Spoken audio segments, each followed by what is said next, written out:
heard that flying is the safest way to travel. And statistically, it is. Even as our world's airspace becomes more crowded, flying today is actually becoming safer. But unfortunately, fatal aircraft accidents can still occur.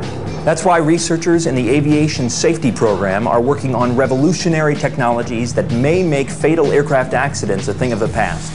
The Single Aircraft Accident Prevention Project, or SAP, is part of the Aviation Safety Program that is developing new technologies that may help pilots recover and safely land an aircraft from a potentially fatal event.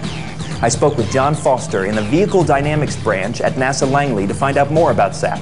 Well, the SAP project is developing systems that will anticipate failures on the airplane before they occur and help the pilot recover the airplane if an out-of-control event should occur. What's an example of an out-of-control flight situation? Well, there are a number of factors that can contribute to an airplane loss-of-control accident. These factors can be both internal or external to the airplane. Some external factors may include severe weather or just poor visibility. Some internal factors, though, could include some failure in the control system, as well as a structural failure or just an inappropriate crew input.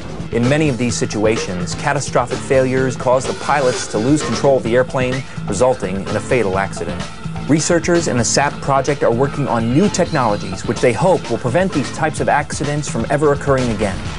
They are developing a series of revolutionary systems that will not only detect and predict system or component failures before they become severe, but are also developing automatic control recovery systems, which will actually help pilots recover an airplane from an upset situation. Okay, so how do these systems help a pilot out? I mean, how do they work? Well, the Vehicle Health Management System is being developed, which will continuously monitor the airplane's health and compare that to the math model for a healthy airplane. In case a disturbing trend or an anomaly occurs, it can send that information to the ground crews and they can take the appropriate maintenance action to fix the part after the airplane lands. Wow, kind of like an onboard doctor. Exactly, that's why it's called health monitoring. Another system being developed as part of the SAP project is the control recovery system. This system is being designed to help the pilot in case the airplane gets into a loss of control situation. That system will carry a math model of a normal maneuvering airplane on board.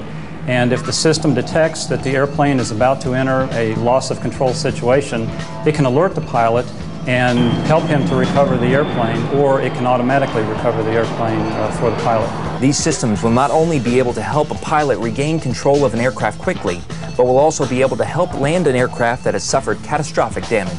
With these new systems on board commercial planes, pilots will be able to maintain safe flight even under the most adverse flight conditions, potentially making fatal crashes a thing of the past. Okay, so the systems you've mentioned are obviously computer systems, but we're standing here in a wind tunnel. How does wind tunnel testing help? Well, wind tunnels are used to develop pilot training simulators.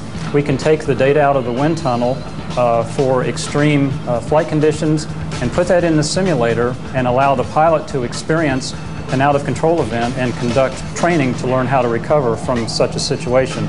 Our goal is to provide the most realistic training possible for the pilots in case they would enter a loss of control situation. John, how will these systems be tested before being implemented on an airplane?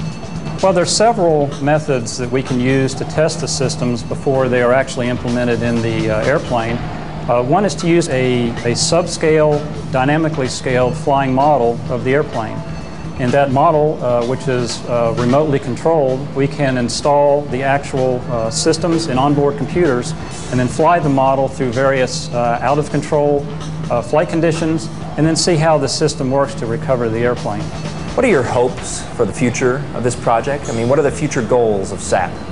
Well, flying is already a very safe form of transportation, but accidents still occur. And our goal in this research is to develop systems that will specifically help reduce those kind of accidents and save lives.